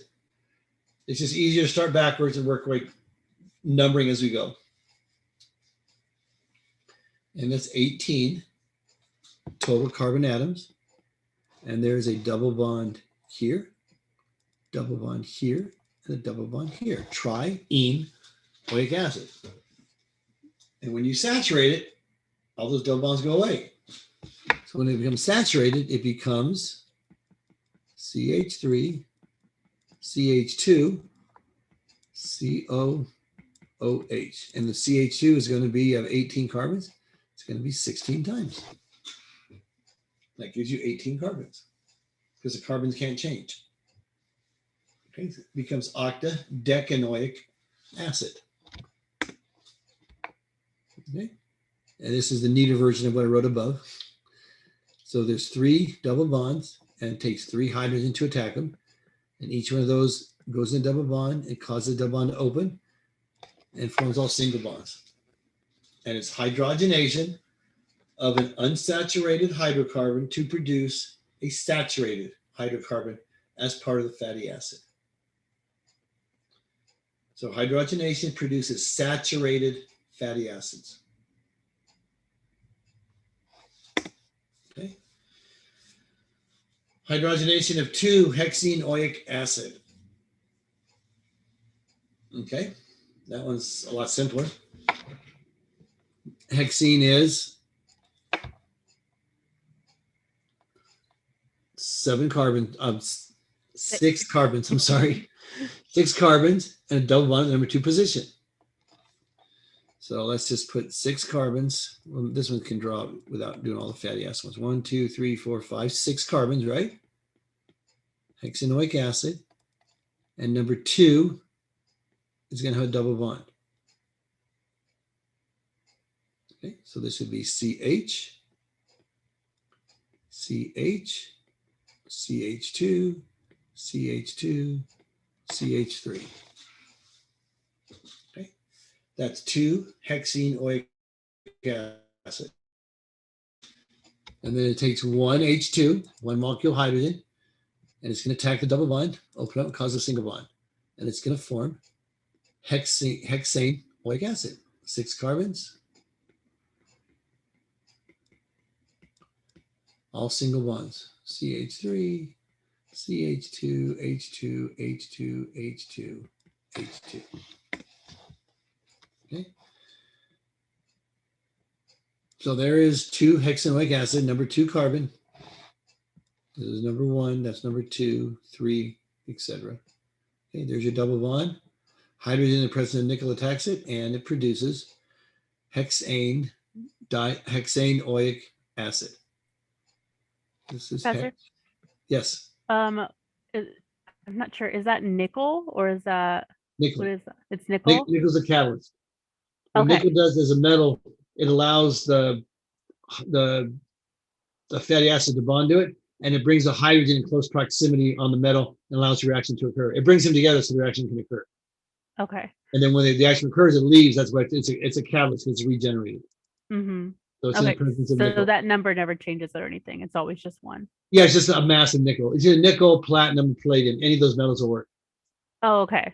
Okay, Yep. cool. So it's just a metal that's used as a catalyst. Perfect. Good question.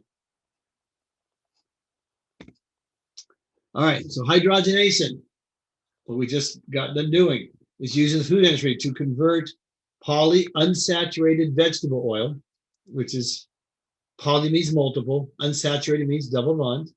So polyunsaturated vegetable oil, because it's liquid at room temperature, into saturated solid fats. So we're taking healthy stuff and converting it into very unhealthy stuff by hydrogenation. We do it all the time in the food industry. So partial hydrogenation is carried out to add hydrogen to some, but not all of the double bonds in the polyunsaturated oils. Okay, that's partial hydrogenation. You only do it to a couple of the bonds. Okay. In this way, liquid vegetable oils are converted into a solid form, and they're a little bit healthier. It's not quite as solid as the fats it's converted into. Crisco is one example of a hydrogenated vegetable oil. Crisco fat. Okay. It's not a real solid, but it's not a liquid either. It's not a mass like animal fat. So that's a partially saturated polyunsaturated oil.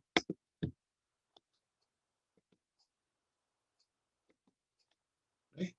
Margarine, okay, like I said, margarine or butter is also produced by partial hydrogenation of vegetable oil, such as corn oil or soybean oil. We partially hydrogenate to make it solid. And the only way you do that is to make it taste better, because people like to taste solid. Okay. The extent of hydrogenation is carefully controlled so that the solid fat will be spreadable. Okay. You want your butter and your margarine to spread. So you don't want it a solid fat. You don't want to put a hunk of animal fat on it and try to spread over your toast, right? It doesn't work. You want to have it spreadable. So you want it partially hydrogenated. You want it almost fat, but not quite, so you can spread it around and have the consistency of butter when you're eating it. Okay.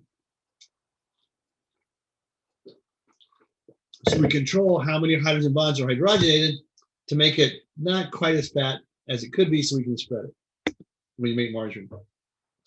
If too many double bonds are hydrogenated, what's going to happen? The resulting product would have the undesired consistency of animal fat. If you ever try to spread animal fat on your toast, which I doubt anybody would, okay, it's not going to work. Okay, that's why you don't want to hydrogenate too many of those double bonds. Okay, so artificial color is then added to the product, because besides making it solid, you have to make it look good too. So artificial color is added to it, and it may be mixed with milk to produce a butter-like appearance and flavor when you're making margarine. So that's to not only spread like butter, it's got to look like butter. Okay. So hydrogenation of vegetable oils produces a mixture of cis and trans unsaturated fatty acids. So when you add hydrogen, you're adding hydrogen, some of the bonds will be cis and some of the bonds will be trans that are still not hydrogenated. Okay, there's no particular one they're going to go after. They go after just random, they're going to hit some cis bonds, some trans bond, so there'll be a mixture left over. Okay, so the trans unsaturated fatty acids are thought to contribute to arteriosclerosis, which is your hardening of the artery. That's why everyone wants to ban the trans unsaturated fatty acids, like McDonald's uses it in fries, donuts are trans unsaturated fatty acids, etc. So there's a big push to ban trans unsaturated fatty acids. All right. Glyceride hydrolysis. Okay, now we're going to do the exact opposite reaction. We're going to take our ester, which is our triglyceride. Remember, it's your OH bond that's now an ester bond. Now we're going to add water back to it rather than taking water out of it. And we're going to reform our fatty acid and our alcohol or glycerol. We're just going backwards now. It's just the reverse reaction that we've been talking about. So acid hydrolysis reverses esterification, and you form fatty acids and alcohols. Okay, are produced from esters. When we add water, hydrolysis, break water apart, add an H and an OH, so we're adding water back into the ester. We're going to form a fatty acid, carboxylic acid, and an alcohol. Okay, so planification we talked about is the base catalyzed hydrolysis of an ester. Okay, we did the exact same reaction backwards. Okay, reverse reaction, and we formed our carboxylic acid. Let me give me some room there.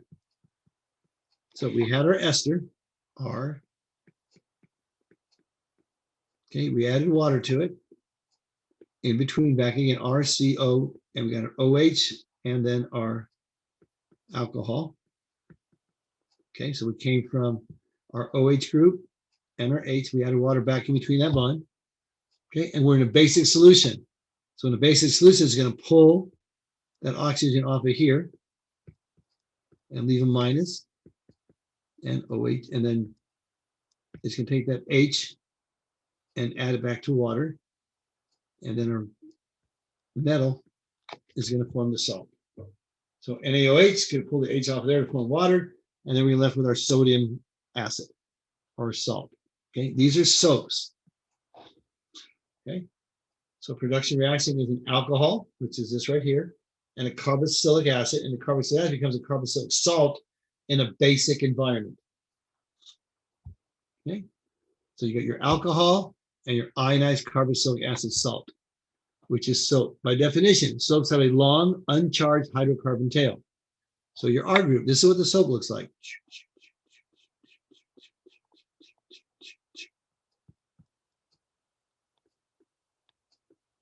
And it could be any metal. It could be sodium, potassium, calcium, whatever metal you got in there. Okay, magnesium. They also have a negatively charged carboxyl group right here. So they got this long tail. They got this negative charge, and they form what's called mycelium that dissolve oil and dirt particles. In other words, all the non-fatty parts join together. So oils and stains like on clothing and stuff, okay, are non-polar. Your oil, your dirt, things like that. So the non-polar part binds, which is this long-chain fatty acid. Remember, like dissolves like? So the non-polar part binds to the oil or stuff that's dissolved on it. And then the polar part dissolves in the water. So it rinses all that away from the shirt or the fabric, whatever it is. And that's how soaps work. They have a big non-polar part that binds to the grease, which is non-polar. Then they got a polar end right here that dissolves in water. So when you add water back to it, it rinses the dirt away and the oil, which it normally wouldn't because oil is not dissolved in water, but it is dissolvable in the long hydrocarbon chain. So that's how your soaps work. Now, it's saponification we talked about there. Saponification is base catalysis and hydrolysis of an ester. So we take an ester, make it into a carboxylic acid and alcohol. The carboxylic acid then forms a soap. It forms a carboxylate salt. Okay, so the products of the reaction are an alcohol, which remains unchanged, and the carboxylic acid, which becomes an ionized salt, which is a soap. What's it called? Saponification, which is making a soap. Soaps have a long, uncharged hydrocarbon tail. That's the non-polar part. That's the part that binds with the oil or the dirt or the grime. They also have a negatively charged carboxyl group at the end. That's the polar part. That's the part that binds with water. Okay? And it forms what's called micelles. These are circular groups that are isolated. In other words, a micelle is all these long chain hydrocarbons, and then these negative ends, like the sound effects. Okay, so it forms all these hydrocarbons form this big circle. Okay, with all the, so it forms a huge circle. All the hydrocarbons, all the long chains are inside, and all the polar parts are outside, where it will dissolve with the water. So the hydrophobic part is inside the circle because it's getting away from the water. The hydrophilic part is on the outside that forms with the water.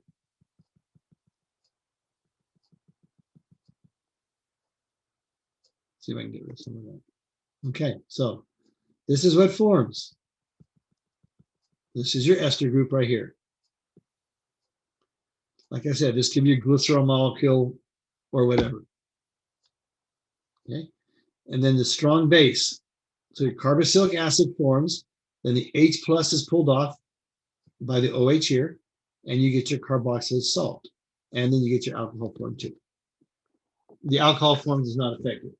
So just remember, it's the same reaction. The ester breaks into a carboxylic acid and alcohol. The carboxylic acid is in a base environment. So the H comes off to form with the OH from the base. It leaves a negative charge, and that attracts the metal of the base that you use.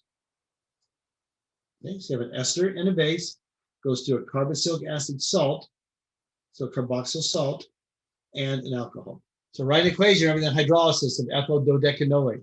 Dodecanoate is 12 carbons, all single bonds, okay, with an extension of an ethyl group on it. So the top left of the equation, you can see dodecanoate, okay, ethyl dodecanoate. The ethyl group is to the right side of it. Okay. So there's ethyl dodecanoate, and you're adding the base, sodium hydroxide. You break it apart, you add the H and the OH, you get your carboxylic acid, and you get your alcohol. The alcohol is not affected by the base, but the acid is. Acids and bases nucleate each other. So it takes the COOH, it pulls that H off, leaves an O minus. Okay, the O minus is attracted to the positive charged salt metal of the base. So you get your sodium dodecanoate. And that's how you form the micelle. And this one micelle. That's why you form your carboxylic salts. Okay, so that's ethyl dodecanoate, sodium hydroxide, reacts to form sodium dodecanoate and ethanol. Okay. Complete equation of organic compounds and products: butyl propanoate with potassium hydroxide. Okay. Propanoate is 3 carbons. So you have CH3, CH2, COO, and then O, and then 4 carbons for your butyl. React with potassium hydroxide, the strong base. So it's going to form the carboxylic acid, and it's going to form the alcohol.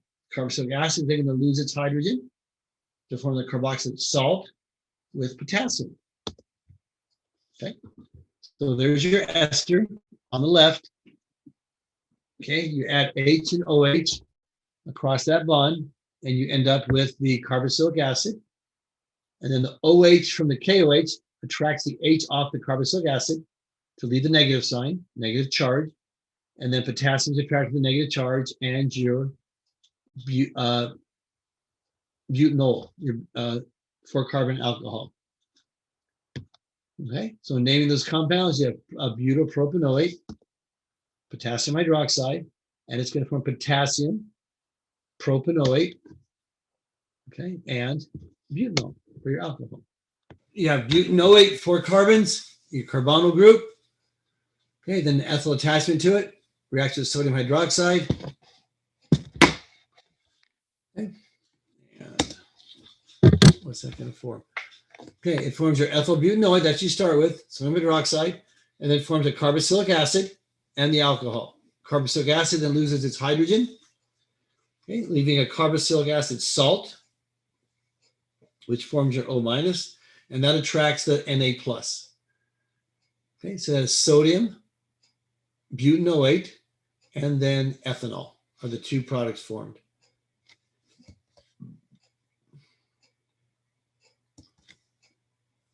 Okay, I think there's one more.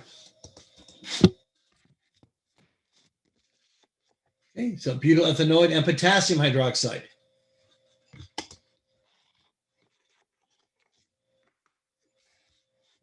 Okay, so there's your butyl ethanoate. Yeah, bugs flying around. Okay, so you've got your ethanoate there, your 2 carbons, your butyl attachment, which is your 4 carbons, potassium hydroxide, so in a basic solution. Okay, so it's going to form potassium ethanoate. Okay, it's going to pull the hydrogen off to form water, and it's going to leave you with the alcohol of butanol. Okay, so this is your butyl ethanoate, and it forms potassium ethanoate, and it forms butanol for your alcohol. Okay, I think it's the last one. All right, complete equation for methyl butanoate and sodium hydroxide. Again, a strong base. Whenever you see a strong base, you know it's going to form the carboxylic salt from the carboxylic acid. Okay, so methyl butanoate means you have a 1 carbon attached to a 4 carbon ester. Okay, so you have your 4 carbons. Okay, and your methyl group attached, and you can add your sodium hydroxide. Okay, then you're going to form sodium butanoate and methanol. Okay, so just remember, if you have an esterification reaction, that forms your ester. So that's methyl butanoate, and it's just the reverse reaction we've been talking about. You're going to break it apart. You're going to add water back to it. So you form your carboxylic acid, and that loses its hydrogen, okay, because it reacts with a strong base. And you form your carboxylic salt and your alcohol. In this case, it's sodium butanoate and methanol. Saponification, problems of saponification. Remember, we're forming soap.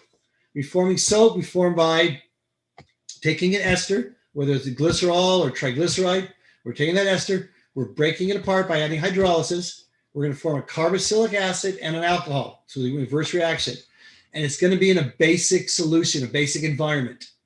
That basic environment is going to pull the H off the carboxylic acid, and it's going to leave it with an O minus. and that's going to track the metal of the base.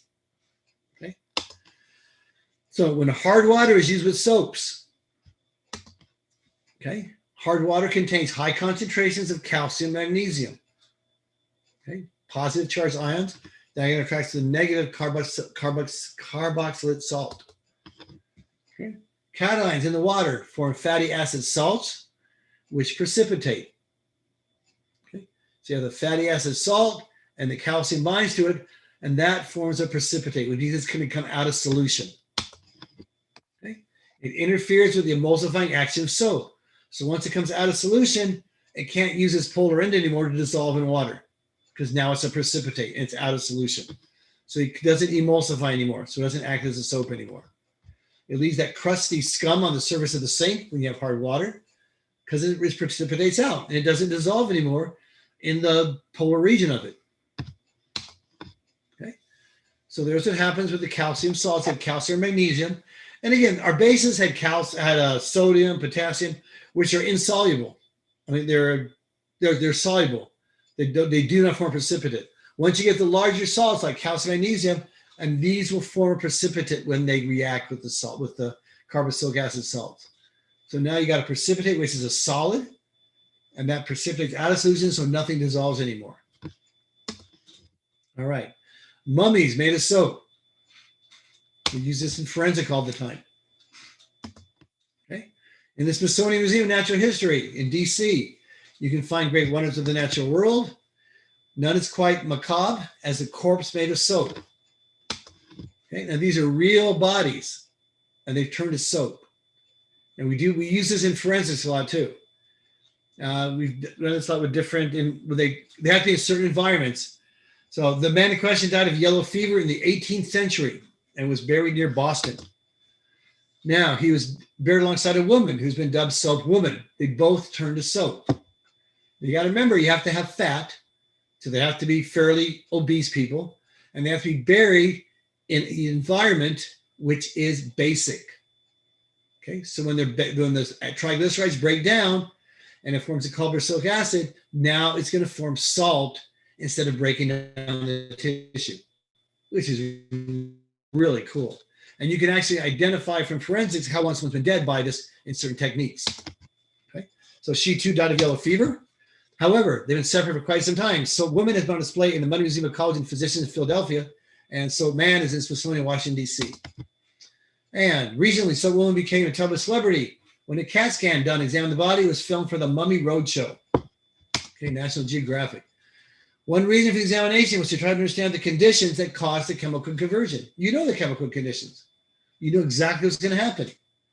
You know the fat is triglycerides. You know it's going to break down with water. You're going to add water between that bond. You're going to form the fatty acid and you're going to form the alcohol, and those decompose. But if it's high concentration of alkaline soil, which means it's a high base, it's going to take that fatty acid and convert it to carboxylic acid salt, which is non-soluble. So you're going to form soap, and the body's not going to decompose, and it's going to turn the body into soap. So you know what's going to happen here. In particular, forensic scientists like to understand the nature of the reaction that causes adipose serum, what's called the technical term for yellowish, white, greasy, wax-like substance, which results from the saponification of fatty tissue. Okay. Some reasons hope that information will be allowed to determine the post-mortem intervals, like the length of time from the time of death, and we can use that in certain cases. Okay. Other criminalists value the process because it helps preserve the body, that even after long periods of time, you can easily recognize wounds or injuries. So if someone is stabbed, okay, and a lot of times we'll take impressions of that stab wound, but if they've been stabbed and left to rot for a long time, we can't get that image from the skin anymore. But if that body undergoes saponification, it will preserve the body to such an extent that we can match the wound with the weapon. We can match up that stab wound and match it to the exact weapon that caused it, because the body's going to be preserved. It's not going to decay around that entrance wound. Okay, that's Soap Woman. And you can see that she's 200 something years old. Well, 1800. So yeah, 200 years old. And you can see that body's preserved. See the mouth, the eyes, you know, I mean, everything's preserved in the body where the adipose tissue was. Okay. This is in Pompeii. This is where we went through there, and Pompeii is an amazing city. This is where the Mount Vesuvius erupted, and it erupted within 15 minutes, coated the entire population with acid, and just turned everything into acid. And people that were in a basic environment, all that acid turned to salt, and they were mummified as salt mummies instantly. The entire population of Pompeii. So it's known that adipose produced when fat is hydrolyzed, water is needed to release the fatty acids. That's what we talked about, right? You take your esterification like triglycerides, add water to it, and you get carboxylic acid, fatty acid, and alcohol. Because the fatty acid drops the pH, increases acidity, inhibits many bacteria that would begin the process of decay. Okay, so certain bacteria, Clostridium welchi is an organism that cannot grow in the presence of oxygen. Okay, is known to speed up the formation of adipocere in warm, moist, anaerobic environments. So when they're buried, no oxygen, strong base, it's going to form soap mummies, which is really interesting how it does it. And that's adipocere is the term they use for it. Adipocere forms first in the subcutaneous tissues, which is where most of your fat is. The cheek, the breasts, and the buttocks. That's where you store most of your fat. And those are the first parts that are going to form this adipocere. Okay, it's going to form this soap mummification in these correct environments. Okay, so given the approximate warmth and depth conditions, it may be seen as early as 3 to 4 weeks after death. They can start the soap mummification process. But you usually don't see it for 5 to 6 months after death, as it takes time for these tissues to convert and to form this adipocere. Okay. In the case of a Boston couple, one of the in the environment was the burial site. Okay. Apparently, underground water running through the grave was very basic. And that explains it. Another clue in the mysteries that our soap couple was overweight.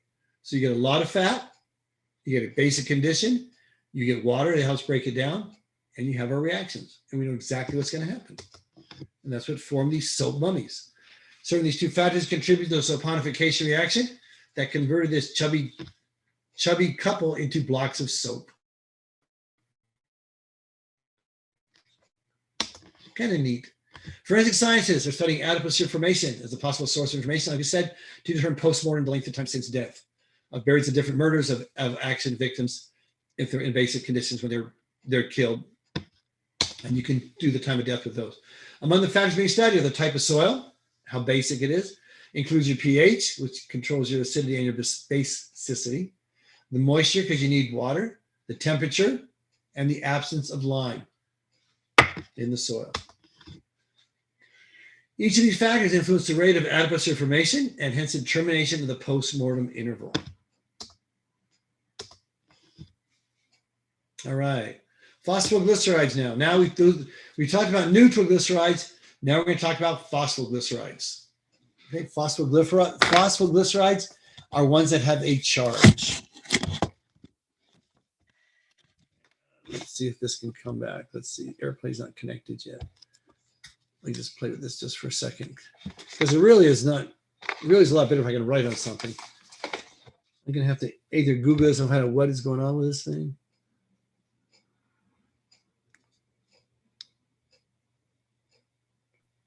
Okay, see my iPad. Oh, there it goes. All right, so phosphoglycerides, we'll do this while I'm trying to play it. So phospholipid is a more general term. Okay, remember, glycerides are lipids, they're fats. So it's a phospholipid, it's fat with phosphate groups on it. So any lipid, a phospholipid is any lipid that contains phosphorus. Okay, phosphoglycerides, okay, those contain glycerol, which is our 3-carbon structure. Okay. They contain fatty acid, which is a long chain that connects it by esterification. And they contain a phosphoric acid with an amino alcohol, an alcohol with a nitrogen compound on it. Okay. And replace an N fatty acid with triglyceride with a phosphoric acid linked to an amino alcohol. That is the phosphoglyceride. Let me place one of those.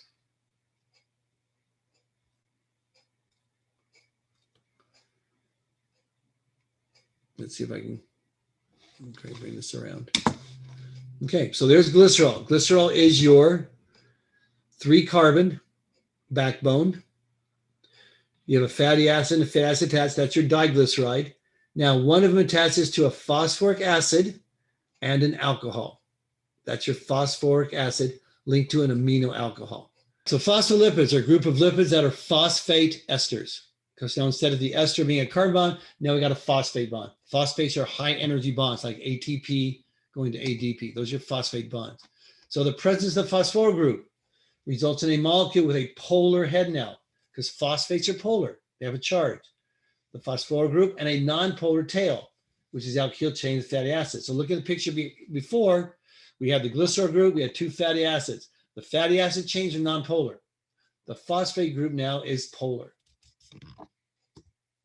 Okay? Because the phosphoryl group ionizes in solution, you get a charged lipid. That's where they're not neutral anymore. They're phospholipids and they're ionic or they're polar now. Okay, so phosphoglycerides have a hydrophobic and a hydrophilic domain. And the hydrophobic is your long chain hydrocarbon tails. Those are hydrophobic. Hydrophilic is the phosphate group where you have an ionic charge now. Hydrophilic means water loving. Hydrophobic means water hating. And that's what our membranes, our cell membranes are made up of. They're made up this hydrophobic, hydrophilic relationship. Okay? They're bipolar membranes. They're emulsifying agent, basically. They have the non-polar ends inside and the polar ends outside of the bilipid layer. Okay? They get suspended in water. They spontaneously organize into ordered structures. So you take just the bilipids of what makes up a membrane, put in water, it will spontaneously form a micelle or a cell membrane. Because the non-polar parts move away from the polar areas, the liquid. The hydrophilic parts move towards it. Okay, so the hydrophobic group go in the center to get away from the water because they're water hating. Hydrophilic groups are on the outside where the water is. That's the basis of our membrane structures. The bilayer phospholipids. Okay, there's different types of phosphoglycerides. The phosphoamino alcohol is highly hydrophilic because you have the amino group, which is a nitrogen, which causes hydrogen bonding. Okay, and nitrogen is hydrophilic, and then the phosphate group is hydrophilic. Okay, they're used in cell membranes. Okay, emulsifying agents, like we talked about. We have to put something in that's non-polar. The cell-forming agents in the blood, they form these micelles around different things, and we can use those. It's really cool things because remember, think of a ball.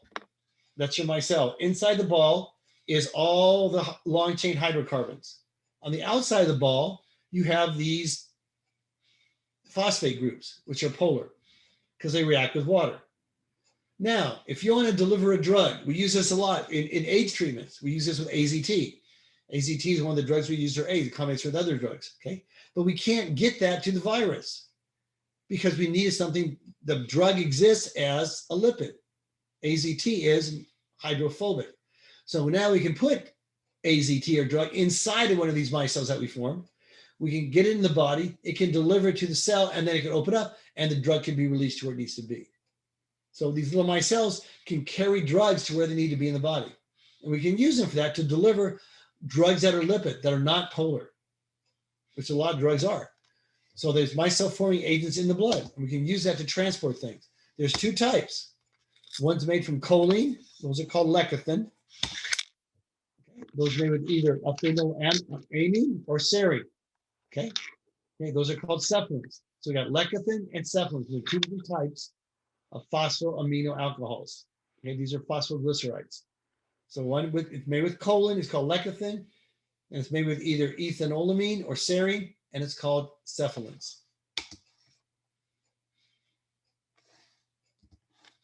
Okay, you can see the phospholipid. This one is a phosphatidide. Okay, you can see the 2 long chain fatty acids. You can see the glycerol group, and you see the phosphate group attached to the glycerol group. So instead of one more fatty acid chain, now we got a phosphate group. Okay, so you can see how this is polar now, because now you got charge on the phosphate group. So you got a polar end, which is hydrophilic. We got a non-polar end, which is hydrophobic. So if these get put into the blood or into a polar solvent, they're going to form these balls, micelles. Okay, on the inside of the ball is going to be those long chain hydrocarbons. On the outside of the ball is going to be the phosphate groups that are polar. Okay, so you can see how glycerol is the backbone of it. Okay, again, this is with an amino alcohol. You can see the nitrogen group. And again, these are very polar because the nitrogen has a charge and the oxygen has a charge in the phosphate group. So there are two different types that are being formed. Okay, this is a lecithin. This is phosphatidylcholine choline. Okay, so that's your lecithin. Okay, there's your NH3 plus group. That's your cephalin. This is phosphatidyldiethanolamine. Okay, again, it's the same thing, phosphate group, and you got an amino alcohol attached to it. And you can see the non-polar ends versus the polar ends. Okay, same thing here. Okay, you have phosphate group attached, and this is phosphatidylserine. Serine is amino acid. Okay, that's the R group of the amino acid. We'll get into amino acids in just a little bit here. So lecithin possesses a polar head, okay, and a non-polar tail. That's what we're just looking at, all right? So this is the amphipathic molecule. Amphipathic means it has both polar and non-polar ends on it. Okay, the structure is similar to that of a soap and detergent molecule. It works the same way, just like we've been talking about. It has a polar end and a non-polar end. Okay. The ionic head is hydrophilic. That interacts with the water molecules. The nonpolar tail is hydrophobic, and that interacts with nonpolar molecules. So the amphipathic nature, which means it has a polar end and a nonpolar end, is central to the structure and the function of cell membranes. Cell membrane has the hydrophobic inside the membrane, hydrophilic on the outside of the membrane, on both sides, inside and outside. It's a lipid bilayer membrane. We'll finish this up and then we'll call it a break here. In addition to being a component of cell membranes, lecithin is a major phospholipid in pulmonary surfactant. Do we talk about surfactant in this class? No. Surfactant is a lipid that coats the lungs. When you have premature babies, okay, the reason they have such a hard time is they don't produce surfactant. Okay, think of a balloon. When you take a balloon and you're going to blow it up for that first time, it takes a lot of air to puff, right? You got to get it started. But once it's started, you can blow air in very easily. It's already expanded. What surfactant does is once the lungs inflate, it prevents the lungs from collapsing again. So they're always just going up and down with easy breaths because they can't collapse anymore. When a premature baby doesn't have surfactant, it takes a breath, air goes in, and bam, those lungs slam shut. Then it's got to take a breath again, pull those lungs apart, and then the lungs slam shut. The lungs don't stay open. So every time you put that initial puff in that balloon, okay, and it just can't do that. It can't keep the lungs going like that. Okay, and the problem is we can artificially breathe for the baby with a respirator or machine, but the force it takes to open those lungs up is enough force sometimes to actually blow the lungs apart because the baby's so tiny and the lungs aren't developed enough. So actually in trying to save it, we actually destroy the lungs and the premature baby dies. It's very difficult, but now they make something, an artificial surfactant, which is being used in hospitals, which is really neat. Okay, but that's what points, and that's a phospholipid. It allows the formation in the lungs so the lungs don't collapse once they seal. And the same thing in your eyes.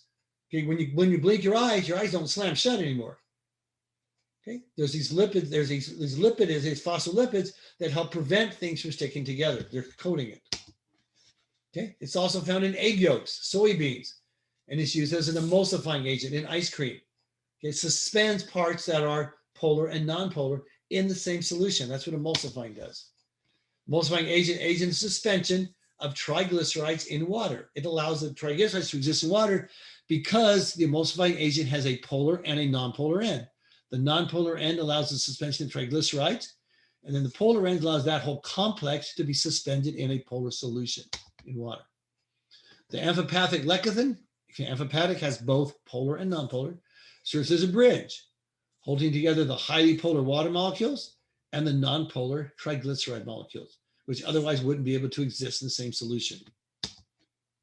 So emulsification occurs because the hydrophilic